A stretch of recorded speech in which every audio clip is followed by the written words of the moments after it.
Footballer Bangladesh জাতীয় দলে যোগ দেওয়ার একেবারে ডান প্রান্তে। তারা যোগ দিলে বাংলাদেশ ফুটবল আরও বিশ্বমানের হবে বলে মনে করেন বিশেষজ্ঞগণেরা। তো তারা কারা, তাদের পরিচয় সহ বিস্তারিত জানুন পুরো ভিডিওতে। ইংলিশ প্রিমিয়ার লিগের লেস্টার সিটির তারকা মিডফিল্ডার হামজা চৌধুরী বাংলাদেশে যোগ দিয়েছেন, এটা একেবারে নিশ্চিত হয়ে গিয়েছে। আগামী মার্চ তথা মার্চের উইন্ডোতে এশিয়ান কাপে ভারতের বিপক্ষে ম্যাচ দিয়ে হামজা চৌধুরীর বাংলাদেশ জাতীয় দলে অভিষেক হওয়ার একেবারে জোর সম্ভাবনা রয়েছে, এমনটাই জানা যাচ্ছে বিভিন্ন গণমাধ্যমের আলোতে। তবে সবকিছু ঠিক থাকলে হামজা চৌধুরী বাংলাদেশের হয়ে খেলবেন মার্চের উইন্ডো থেকেই। এরপরই আরও গুঞ্জন শোনা যাচ্ছে আমেরিকান তারকা ফুটবলার বাংলাদেশ জাতীয় দলের হয়ে খেলতে যাচ্ছে। অর্থাৎ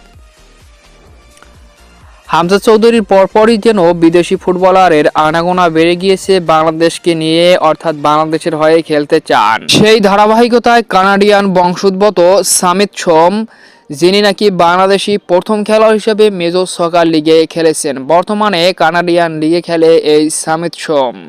এরপর রয়েছে আমেরিকান বংশোদ্ভূত কুইন সুলেভান, যিনি বাংলাদেশের হয়ে খেলার ইচ্ছা পোষণ করেছে নিজ থেকে এক ভিডিও বার্তায়।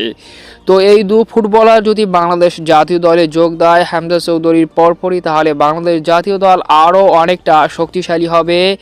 এছাড়াও যদি আরও বিদেশি ফুটবলাররা বাংলাদেশ জাতীয় দলকে বেছে নেয়, খুব শীঘ্রই বাংলাদেশ বিশ্বমানের দল হিসেবে প্রতিষ্ঠিত হবে বলে আমি মনে করি। তো বন্ধুরা, আপনারাও কি চান বাংলাদেশের হয়ে এই ফুটবলাররা যোগ দিয়ে বাংলাদেশকে বিশ্ব ফুটবলে আরও অনেক দূর এগিয়ে নিয়ে যাক? অবশ্যই কমেন্টে আপনার মতামত জানিয়ে দিন।